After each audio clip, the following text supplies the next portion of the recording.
और YouTube channel club study. दोस्तों आज 16 जून के करंट अफेयर को लेके आ गए हैं दोस्तों, फिर से इम्पोर्टेंट करंट अफेयर को। चलिए इस करंट अफेयर को एक बार देख लेते हैं। हाल ही में भारत के अटॉर्नी जनरल का कार्यकाल 1 साल के लिए बढ़ा दिया गया है। इनका नाम क्या है? हाल ही में जो अटॉर्नी जनरल है उनका 1 साल के लिए कार्यकाल बढ़ा दिया गया है। इनका नाम क्या है? तो इनका नाम है ऑप्शन ए के वेणुगोपाल। इनका नाम है क्या है दोस्तों? ऑप्शन ए जो है के वेणुगोपाल। और दोस्तों एक होता है अटॉर्नी जनरल, एक होता है सॉलिसिटर जनरल। तो भारत के अटॉर्नी जनरल जो है के वेणुगोपाल, और सॉलिसिटर जनरल कौन है? तो ऑप्शन सी तुषार मेहता। तुषार मेहता क्या है दोस्तों? Solicitor general. और एएस बोबड़े को तो आप जानते ही होंगे, चीफ जस्टिस ऑफ इंडिया है। चलिए आगे बढ़ते हैं।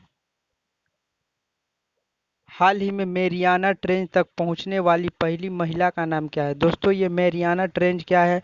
तो ये प्रशांत महासागर, जैसे महासागर की संख्या 5 है, उसमें एक सबसे बड़ा महासागर प्रशांत महासागर में मेरियाना ट्रेंच है, जिसकी गहराई दोस्तों 11,033 है। इसकी गहराई कितना है? 11,033 है। और यहीं तक पहुंचने वाली पहली महिला बन गई है Catherine D. Option A Catherine D. चलिए दोस्तों एक बार सभी ऑप्शन को देख लेते हैं। क्रिस्टलिना कोच, ये अंतरिक्ष में सबसे ज्यादा दिन रहने वाली, 288 दिन रहने वाली महिला बन गई है क्रिस्टलिना कोच। और अरुणिमा सिन्हा एवरेस्ट पर चढ़ाई करने वाली पहली दिव्यांग महिला बनी है। अरुणिमा सिन्हा पहली दिव्यांग महिला। चलिए दोस्तों आगे बढ़ते हैं। हाल ही में किस अभिनेता को बिहार खादी के ब्रांड एम्बेसडर के रूप में नियुक्त किया गया है? तो हाल ही में पंकज त्रिपाठी को बिहारी खादी का ब्रांड एम्बेसडर के रूप में नियुक्त किया गया है दोस्तों। और सब ऑप्शन को देखते थे। सुनील शेट्टी को किसका एम्बेसडर बनाया गया दोस्तों, ब्रांड एम्बेसडर? तो सुनील शेट्टी को नाडा, नेशनल एंटी डोपिंग एजेंसी का ब्रांड एम्बेसडर बनाया गया है। नाडा का किसे? सुनील शेट्टी को। चलिए आगे बढ़ते हैं। हाल ही में किस देश के स्वास्थ्य मंत्री जैनी मनाली इस्तीफा दे दिए? दोस्तों तो हाल ही में ये जैनी मनाली जो है वो स्वास्थ्य मंत्री हैं चिली के।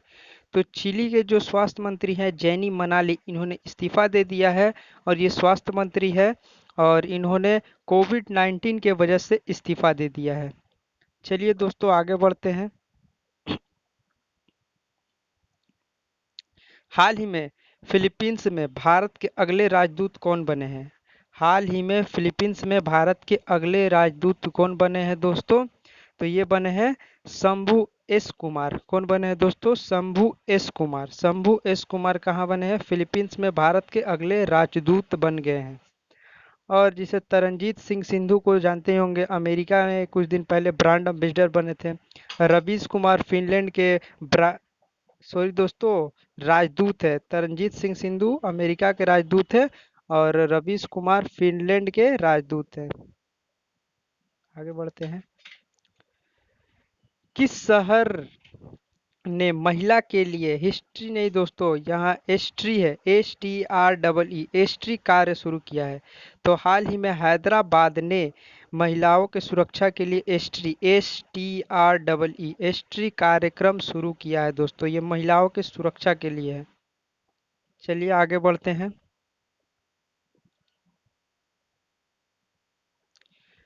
हाल ही में भारत के सबसे वृद्ध क्रिकेटर का निधन हुआ है, उनका नाम क्या है? तो हाल ही में भारत के सबसे वृद्ध क्रिकेटर का निधन हुआ है, इनका नाम क्या है दोस्तों? तो इनका नाम है बसंत राय जी। इनका नाम क्या है? ऑप्शन ए बसंत राय जी। इनका 100 साल की उम्र में अभी ही निधन हो गया है। इनका नाम क्या है? बसंत राय जी। चलिए दोस्तों आगे बढ़ते हैं। तो ये क्वेश्चन आपके लिए है दोस्तों। हाल ही में फीफा में भारत की रैंकिंग क्या है? फीफा फीफा का फुल फॉर्म जैसे होता है federation of international the football association. तो इसमें भारत की रैंकिंग कितने है दोस्तों? तो इसमें भारत की रैंकिंग है, जो आपको ऑप्शन दिया गया है, 106, 108, 105, 100। आपको ऑप्शन चूज करना है और कमेंट बॉक्स में बताना है। आज का करंट अफेयर 16 जून, ये करंट अफेयर रहा दोस्तों। देखने के लिए थैंक यू। और हमारे चैनल को सब्सक्राइब करें, जुड़े रहें दोस्तों। और इसी तरीका के करंट अफेयर स्टडी से रिलेटेड जो भी क्वेश्चन आंसर हो हम इस वीडियो पे लाते रहेंगे। Thank you.